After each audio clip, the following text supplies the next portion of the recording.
In the Mahabharata, the Pandavas lost everything in the game of dice to the Kauravas and had to live in the forest for 12 years.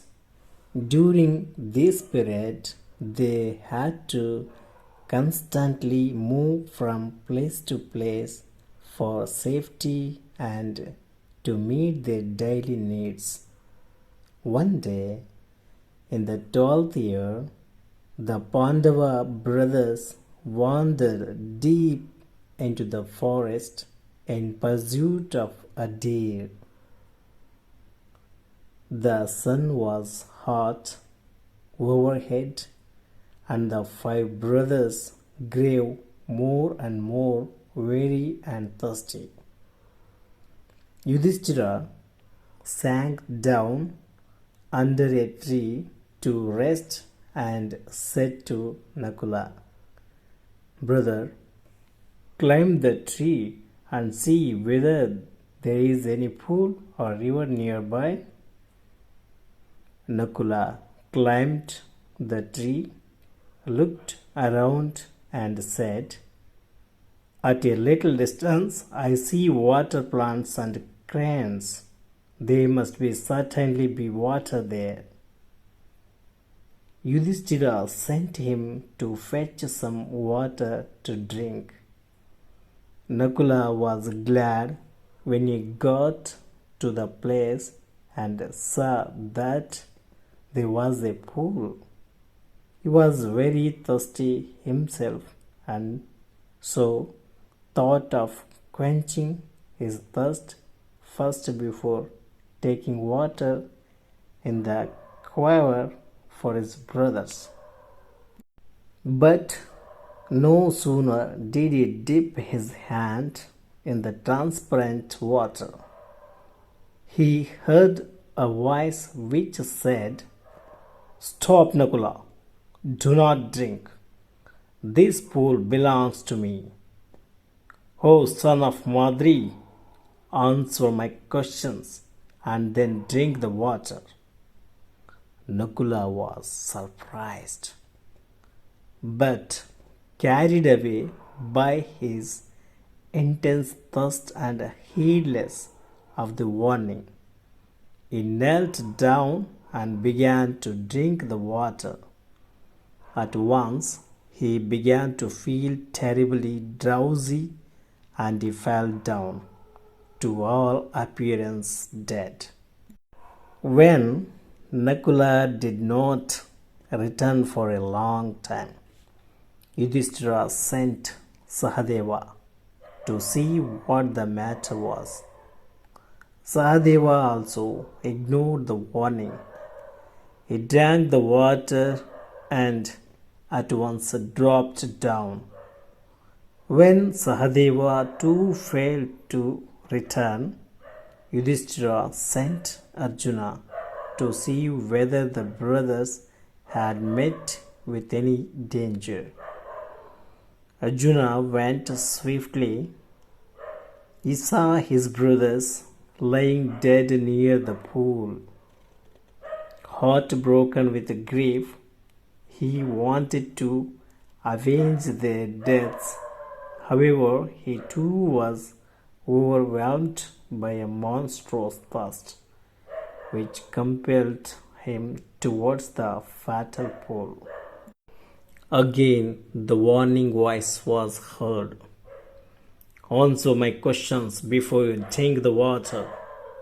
This pool is mine. If you disobey me, you will follow your brothers." Arjuna became very angry.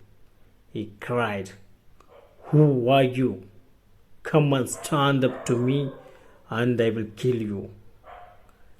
He shot sharp arrows in the direction of the voice. The invisible being laughed in scorn and said, "Your arrows can't touch me."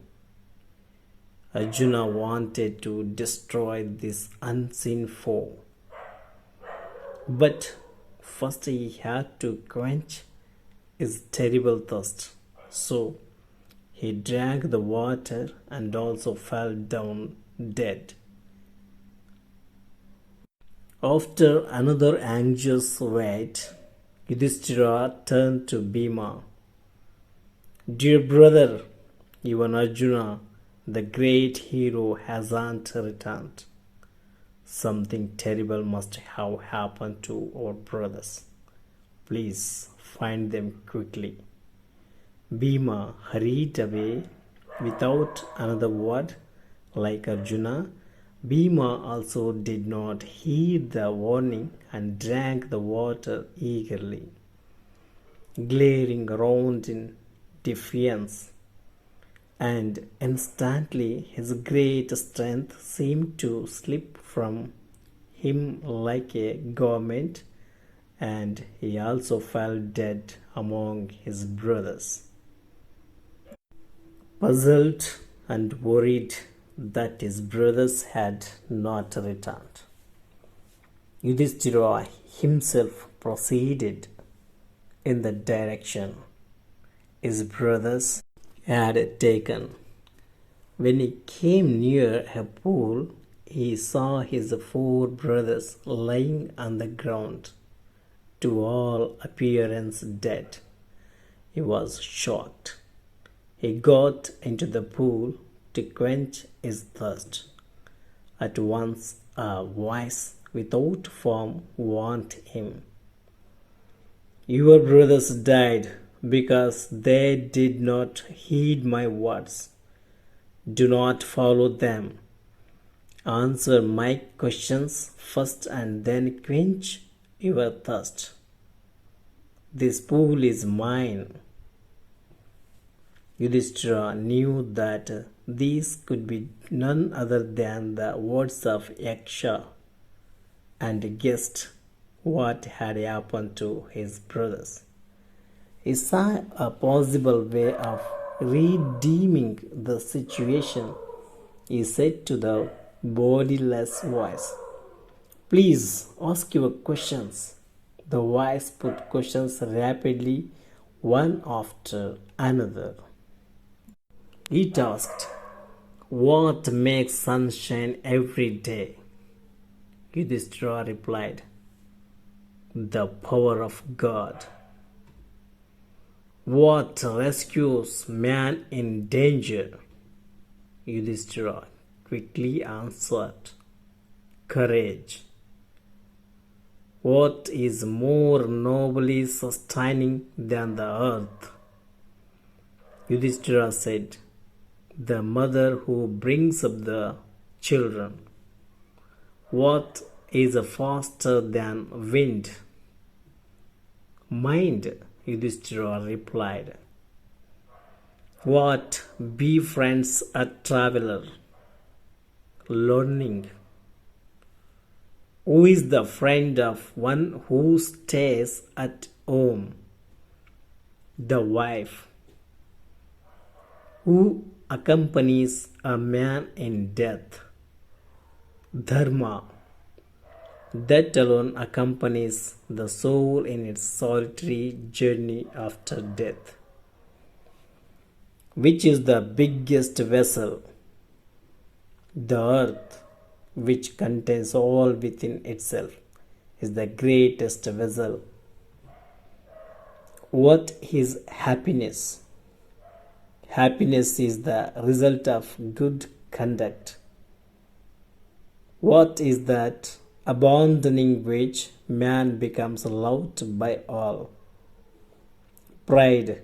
For abandoning that man will be loved by all. What is the loss which brings joy and not sorrow? Anger. Giving it up, we will no longer be subjected to sorrow. What is that by giving up which man becomes wealthy? Desire. Getting rid of it, man becomes wealthy. What makes one a real Brahman?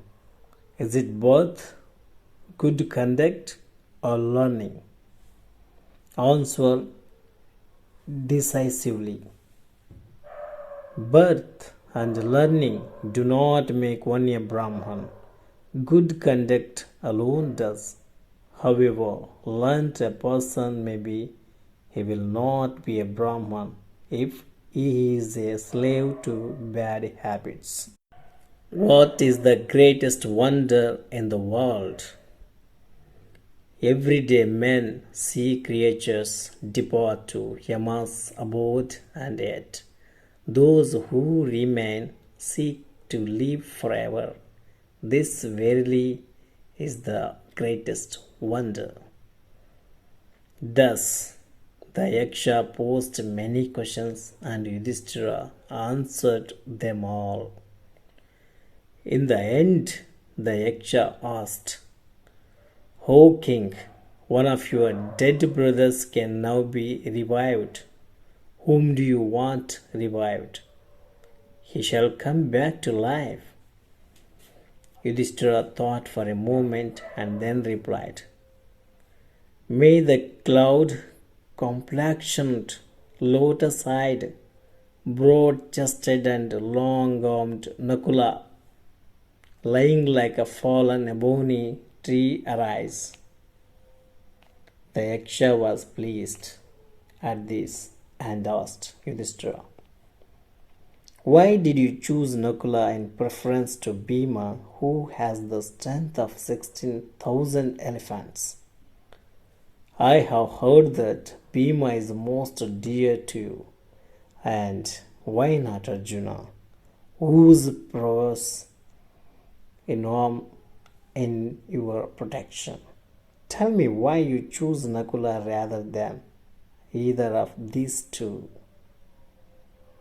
Yudhisthira replied, O Yaksha, Kunti and Madri were the two wives of my father. I, a son of Kunti, am surviving, and so she is not completely bereaved.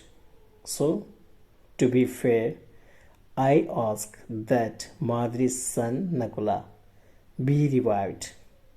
The Yaksha was pleased with Yudhishthira's impartiality and granted that all his brothers would come back to life. It was Yama, the lord of death, who had taken the form of the deer and the Yaksha so that he might see his son Yudhisthira and test him. He embraced Yudhisthira and blessed him. Yama said, Only a few days remain to complete the stipulated period of your exile in the forest. The 13th year will also pass by. None of your enemies will be able to discover you. You will successfully fulfill your undertaking. And saying this, he disappeared.